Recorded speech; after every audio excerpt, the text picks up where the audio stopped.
Bom dia a todos. Hoje nós vamos entrevistar Marcelo Furtado, graduado em Engenharia Química pela Mauá e mestre em Energias Renováveis pela Escola de Engenharia Elétrica da USP, membro do programa da Yale World Fellow, liderança com ampla trajetória na agenda da sustentabilidade, com mais de 3 décadas de experiência em organizações não governamentais, filantropia e negócios sustentáveis.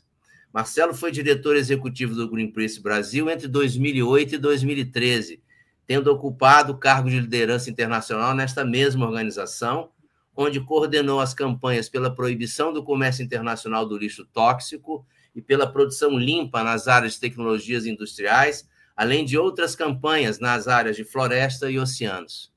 Foi diretor executivo do Instituto Arapiaú e líder da Alana Foundation. Integra os conselhos da Conectas Direitos Humanos e do Think Tank Soberania e Clima. Participa dos comitês de sustentabilidade da Dexo e da Marfrig, além de atuar como conselheiro sênior da Organização Internacional Nature Finance.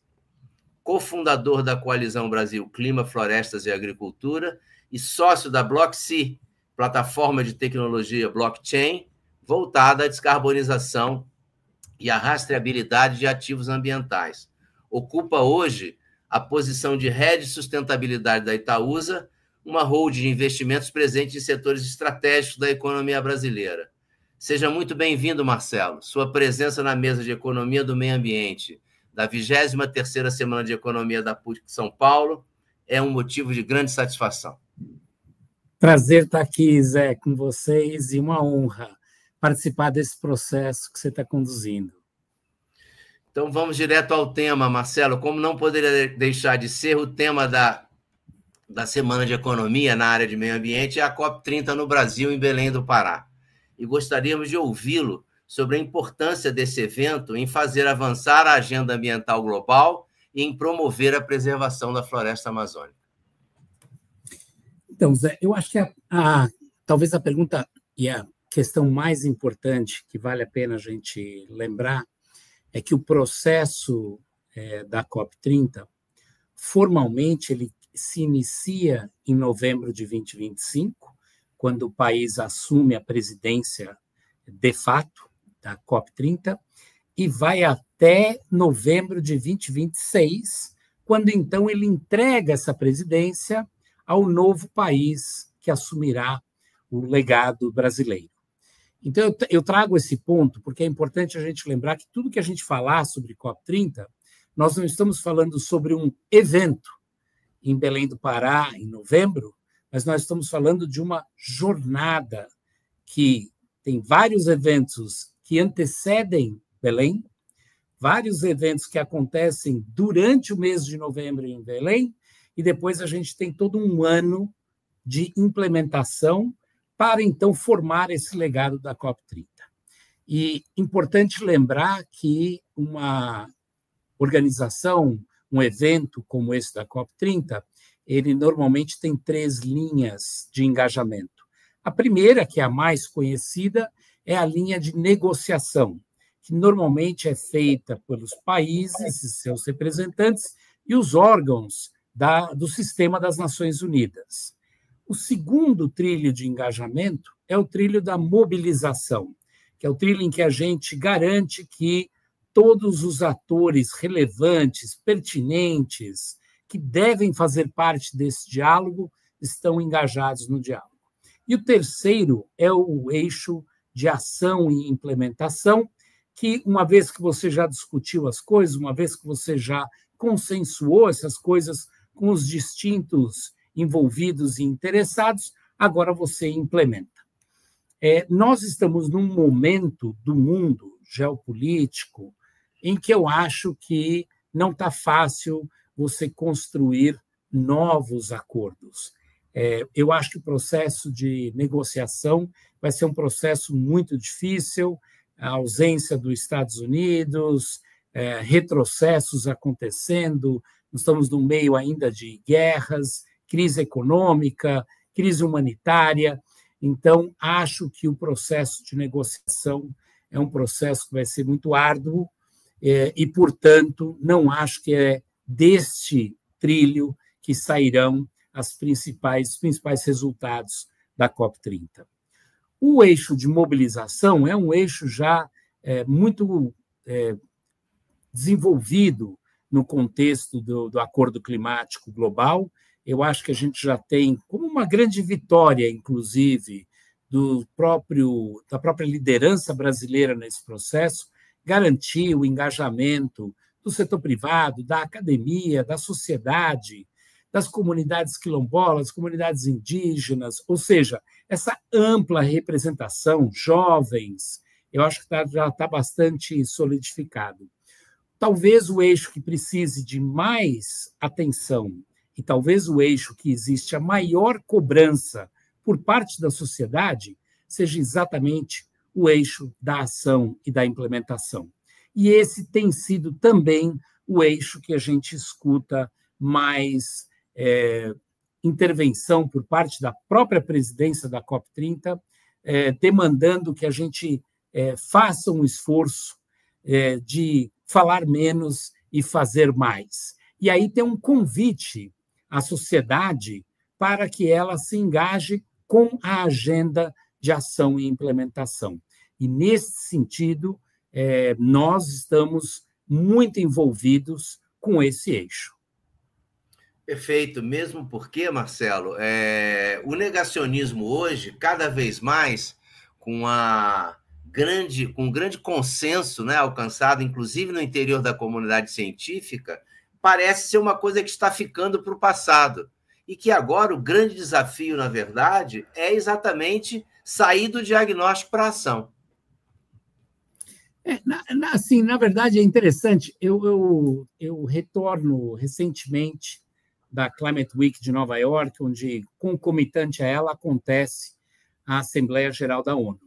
E você escuta ainda aqui e acolá discursos negando as evidências científicas ou sugerindo protelar ações climáticas, mas a realidade dos fatos, a realidade dos eventos climáticos extremos, elas falam muito alto. Vale lembrar que, na mesma semana que nós estávamos com os discursos acontecendo nas Nações Unidas, um vendaval levou uma fábrica inteira do interior de São Paulo. E essa é uma realidade que apresenta outras evidências, como seca, como enchentes, que vivemos também já aqui no Rio Grande do Sul, que demonstram que não só não temos mais tempo a perder, mas temos que aprender a nos adaptar a um planeta mais quente, aprender a acelerar as ações de mitigação, que são as ações de descarbonização da economia, e acelerar as ações de prevenção. Então, acho que esse conjunto está muito solidificado, que a gente diria que, por amor ou dor, teremos que aprender a fazer a lição de casa. E, nesse sentido, o setor financeiro e o setor privado têm um enorme interesse em prestar atenção a isso e se engajar com isso, porque esta economia que a gente precisa, que vai financiar as ações de mitigação, as ações de adaptação, e, inclusive, as perdas e danos que teremos que conviver com elas, tudo isso vem da criação de uma economia próspera. E essa economia próspera tem que ser construída de maneira que ela seja positiva para o clima, para a natureza e para as pessoas. É este tripé, clima, natureza e pessoas, que endereça a economia que nós precisamos desenvolver. E, nesse sentido, o Brasil, como é um país de grande base de natureza, tem uma oportunidade de ser um país de enorme protagonismo para soluções climáticas e, ao mesmo tempo, para soluções que enderecem o enfrentamento da desigualdade e o enfrentamento do desamparo que acaba acontecendo com as comunidades menos privilegiadas. Perfeito, eu acho que você tocou num ponto muito importante, porque a relação entre finanças e natureza ela precisa mudar exatamente para englobar todos esses novos objetos de financiamento, de aporte de recurso. Mas os padrões de financiamento hoje em dia, que ainda prevalecem, ainda não estão completamente sintonizados com essa nova agenda, digamos assim, do mundo financeiro, não é? Que você acha disso? Como é que isso vai caminhar? Bom, a boa notícia é que isso já está caminhando. E a gente tem resultados recentes que permitem a gente celebrar. Eu diria que, por exemplo, o fato da gente ter conseguido, no ano passado, no contexto da presidência do G20, que é aquele grupo das principais economias do mundo. Então, você imaginar, são as economias que, ao mesmo tempo que representam 80% das emissões do mundo, também representam 80% da economia global. Então, é um conjunto pequeno de países, ou relativamente pequeno, mas que tem uma enorme implicação na discussão do rumo do nosso planeta. E este grupo consensuou, ano passado, que nós teríamos princípios de alto nível para a bioeconomia. E o que significa isso? Significa que a gente colocou natureza na economia global. São 10 princípios orientadores que endereçam como que você deve tratar a natureza na sua economia. Para muitos críticos, poderiam dizer, mas isso não é suficiente para a gente gerar o mercado de natureza, as transações, os investimentos. E, de fato, a gente precisa continuar a evoluir esse debate e evoluir o desenvolvimento dos mecanismos financeiros, do desenvolvimento de produtos financeiros, do mercado de natureza, mas nada disso seria possível sem a gente ter o fundamento, a base dessa conversa que foi estabelecida no Brasil. E esse ano, quando aconteceu a reunião do G20 na África do Sul, isso já andou e já foi criado, inclusive, uma iniciativa capitaneada pelos africanos para desenvolver esses mercados de natureza. Então, eu acho que nós estamos vendo um avanço na introdução da natureza para se tornar um mercado e para se tornar um objeto de investimento.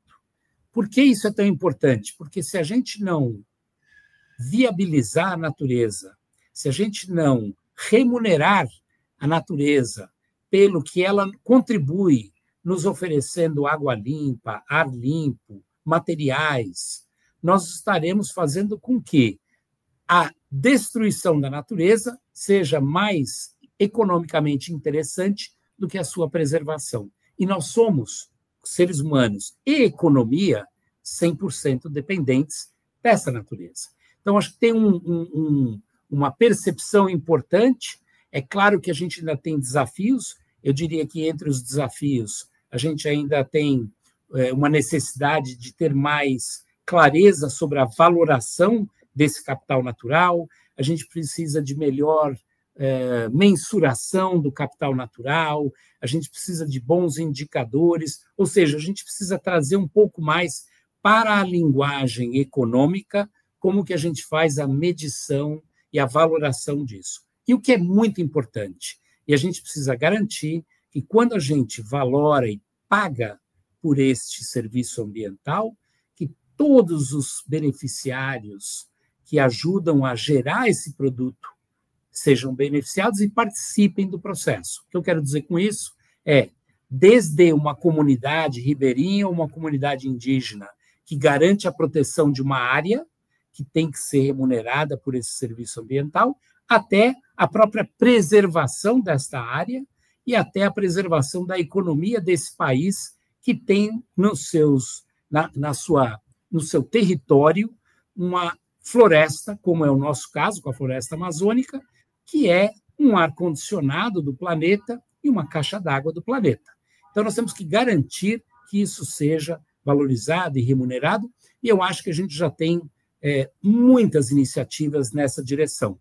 Ainda reconhecendo que é um mecanismo complexo, mas o setor financeiro está muito acostumado a lidar com sistemas complexos, e eu acho que a gente está agora num momento muito importante de, através de um acordo internacional, identificar, simplificar, sistematizar, harmonizar esses contratos para que a gente possa fazer da mesma maneira em todos os lugares, porque a natureza é diferente em um território e outro território, mas a gente tem que encontrar essa linguagem comum para poder fazer com que a externalidade positiva, a contribuição que a natureza traz para a economia e para a sociedade, possa ser valorada. Perfeito, Marcelo. E parece que uma boa notícia, não é que os 3 maiores bancos privados brasileiros, Itaú, Unibanco, Bradesco e Santander, aderiram à coligação Brasil Clima, Florestas e Agricultura, algo que talvez fosse inimaginável algumas décadas atrás, para promover um novo padrão de desenvolvimento. Certamente é um ponto a ser comemorado nessa nova transformação, não? Olha, eu começaria dizendo que o setor financeiro brasileiro, claro que aí o grande destaque são para os bancos como Itaú, Bradesco, a FEBRABAN, como uma associação brasileira de bancos, tem tido um protagonismo muito importante nesse sentido, apresentando as oportunidades que existem para o Brasil na economia positiva para o clima e para a natureza e para as pessoas. Isso está claro quando você olha para o fomento à energia eólica no país, fomento à energia solar, restauração, agricultura sustentável, sistemas de infraestrutura resilientes. Ou seja, a gente tem inúmeros exemplos de áreas que são investidas pelo setor financeiro que vão exatamente nessa linha. E acho também importante dizer que, ao estas instituições se posicionarem contra o desmatamento, desenvolverem mecanismos que evitem crédito para quem desmata, isso tudo é muito importante. Tem uma parte tão importante quanto isso, que é a parte da regulamentação e das políticas públicas. O fato da gente ter um Banco Central brasileiro, que foi um dos primeiros a aderir às plataformas de exigência de teste de estresse climático, de divulgação de risco climático pelo setor financeiro, isso tudo sempre foi e sempre será muito importante. E também temos clareza de que, quando você tem políticas públicas bem desenhadas, que promovem esses temas, você também consegue avançar a economia. Então, esse conjunto é muito importante. E ele só é obtido quando você alinha 3 coisas. Você alinha o conhecimento científico, que vem da academia, você alinha a liberdade de operação e a licença de operação que vem da sociedade, e você coloca aí, então, o terceiro elemento, que é a alocação de capital, o investimento feito, seja pelo setor financeiro ou pelo setor privado. Eu acho que esse encontro é um encontro que, no Brasil, a gente tem inúmeros exemplos de que, quando ele é bem feito, ele pode ser muito potente. Um exemplo disso que eu daria recentemente, a gente lançou a CASE, que é Clima, Ação, Solução e Engajamento, que também funciona em inglês, então foi um nome feliz, Climate Action, Sustainability and Engagement. E, nesse sentido, promover o Brasil como um país de soluções climáticas. E, ao promover o Brasil como um país de soluções climáticas, posicionar o setor privado brasileiro como um setor pronto para contribuir com soluções em escala. Então, a gente está preparando um compêndio de 20 soluções escaláveis para solução do clima, natureza e pessoas. São soluções em várias áreas de atuação: sistemas alimentares, infraestrutura, transição energética, mobilidade, justiça climática, finanças, todo esse conjunto, mostrando que a gente já tem coisas que a gente pode, deve escalar. Eu acho que esse é um ponto importante, Zé, porque muita gente fica achando que as soluções fazem parte do futuro e o problema faz parte do presente. E a gente já tem capacidade de implementar em escala essas soluções. Óbvio que a gente pode fazer mais, mediante a mais investimento e melhores condições de um ambiente para isso, um ambiente propositivo, um ambiente positivo para que essas soluções aconteçam. E esse ambiente é criado justamente com as boas políticas públicas, com a boa ciência e com a autorização da sociedade para que a gente possa fazer isso ser escalado. Perfeito, Marcelo. Vamos falar um pouquinho de floresta amazônica, né? A presença do garimpo, da pesca ilegais, das queimadas, extração criminosa de madeira, da grilagem, do narcotráfico, das facções criminosas na Amazônia, atestam para todos nós que o Brasil não é soberano na área onde está o mais valioso e mais estratégico do nosso patrimônio natural, né? Como recuperar na Amazônia a soberania do Estado brasileiro? Bom, eu começaria dizendo que o que é muito interessante sobre a Amazônia é que na Amazônia você tem os 3 elementos tão preciosos do Brasil, né? Primeiro, o elemento cultural, com todas as nações indígenas, quilombolas, ribeirinhas e as grandes cidades amazônicas, onde você tem uma enorme produção econômica, uma enorme produção intelectual. O segundo elemento você tem é o próprio meio ambiente, onde você tem essa riqueza de biodiversidade incrível, que é essencial para esta bioeconomia que a gente conversou no começo dessa entrevista.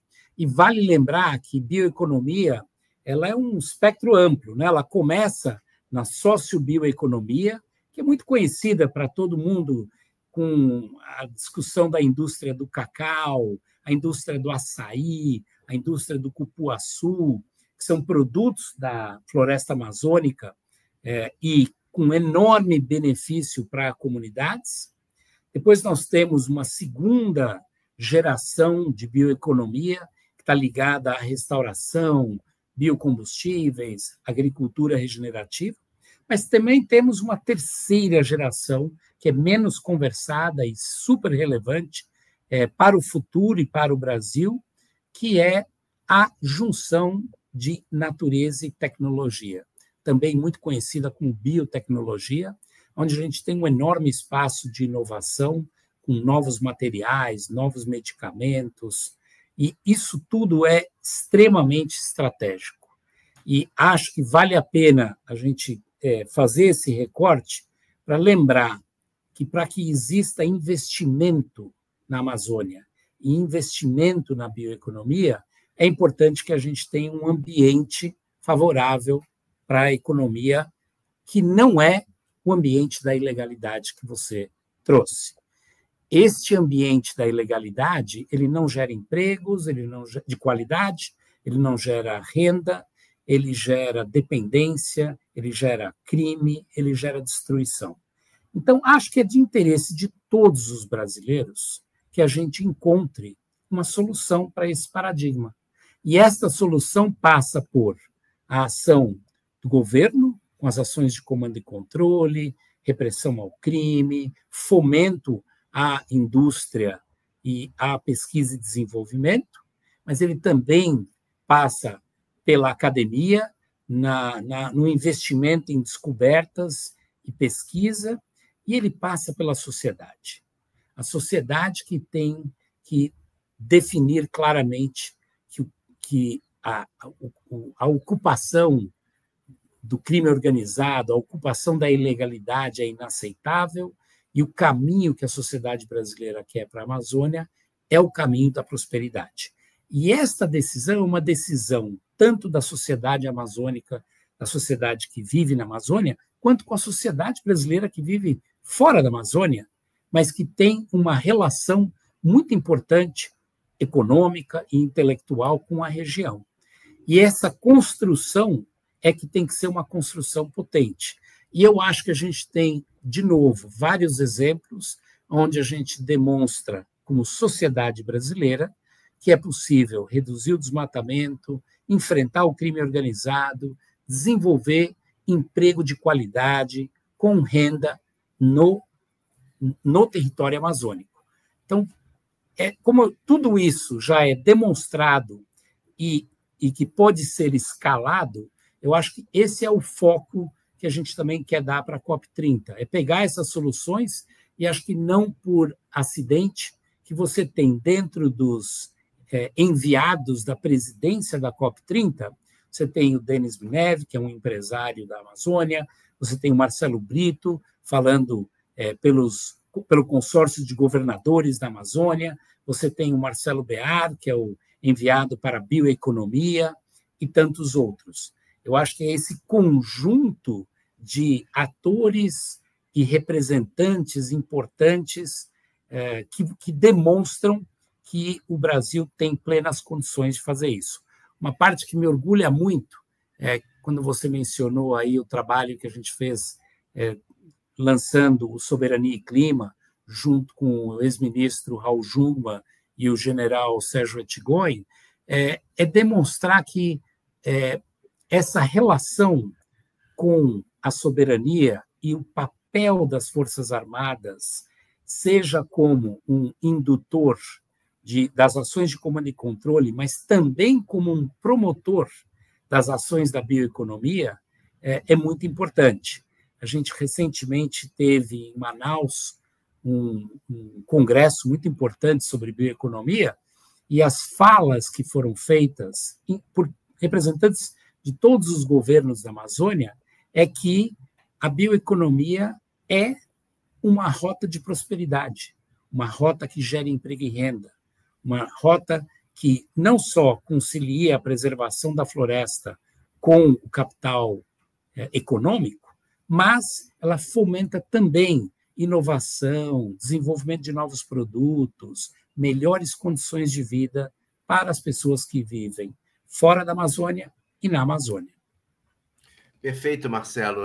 E você já respondeu a minha próxima pergunta, porque nós estamos numa plateia de economistas, basicamente, né? E já existe, né, uma racionalidade econômica que diz que é melhor manter a floresta em pé do que destruí-la e depois recuperá-la, nos casos em que isso for possível, não é? E essa racionalidade econômica, ela parece que ainda não aterrissou ainda, porque nós continuamos a destruir a floresta em termos absolutos. É claro que, de acordo com o governo de plantão, a destruição relativa, ou ela aumenta ou ela diminui, né? Mas ainda não conseguimos, digamos assim, uma ação ampla de preservação do nosso maior patrimônio natural, não é? Mas eu acho, Zé, que essa ação vai ter que ser uma ação coordenada entre o ator do Estado brasileiro, com as ações de comando e controle, com as políticas públicas, da sociedade brasileira, com o exercício da sua ação, seja com o seu voto, seja com o seu papel de consumidor, seja com o seu papel de fomentador deste mercado positivo, e também do setor privado com seus investimentos nas áreas com tecnologia que caminhem para a valoração desse capital natural. E acho que tem aí um elemento muito importante para a gente destacar, que também é a questão do comércio internacional, que penaliza produtos de maneira correta, vindos de, eventualmente, desmatamento, fechando as portas para isso, mas, ao mesmo tempo, não trata com a mesma isonomia os produtos que são claramente produtos que são feitos com uma vantagem ambiental, com um cuidado ambiental, social, e nesse sentido, eu acho que a gente ainda tem um desalinhamento entre o que é falado nas convenções e nas conferências e aquilo que é praticado no comércio. Então, é muito importante que a gente faça um encontro entre o discurso político e a ação econômica. E o país, e o Brasil, como um país rico em natureza, com matriz energética mais limpa, com enorme biodiversidade, com os atributos de acesso à água, conhecimento, tudo isso que a gente tem está muito bem posicionado para ter um lugar de protagonismo nesta economia positiva para o clima, para a natureza e para as pessoas. Agora, o que cabe a nós fazermos é fazer o alinhamento desse encontro com um plano, uma visão de país que consiga, dentro do jogo democrático, reconhecendo as distintas visões, que tem gente que gosta do Flamengo, do Fluminense, do Santos, do Botafogo, mas que a gente entenda que existe um processo, este processo organiza esse diálogo, e este diálogo tem que pensar numa economia próspera para o país, que seja positiva para o enfrentamento da crise climática que a gente tem, para o enfrentamento da desigualdade que a gente tem e para a construção de um futuro melhor para as gerações que aí virão. Perfeito, Marcelo. Um papo maravilhoso, poderíamos continuar por hora, né? Muito legal, muito obrigado pela sua participação. Nosso tempo chega ao final e te agradeço muito a sua participação. Muito obrigado. Obrigado, e deixo o convite para as pessoas que quiserem saber mais da Case, é só procurar no LinkedIn, é uma iniciativa com Itaú, Bradesco, Natura, Nestlé, Itaúsa, Marco Polo e Vale, que é um conjunto de empresas de vários setores distintos que se juntaram justamente para promover este Brasil de soluções e dar um recado muito claro de que o setor privado quer dar a sua contribuição e que a gente já tem solução para escalar agora, aqui, neste momento, e que o futuro pode ser próspero. Perfeito, Marcelo. Muito obrigado, um grande abraço pela sua disponibilidade. Obrigado.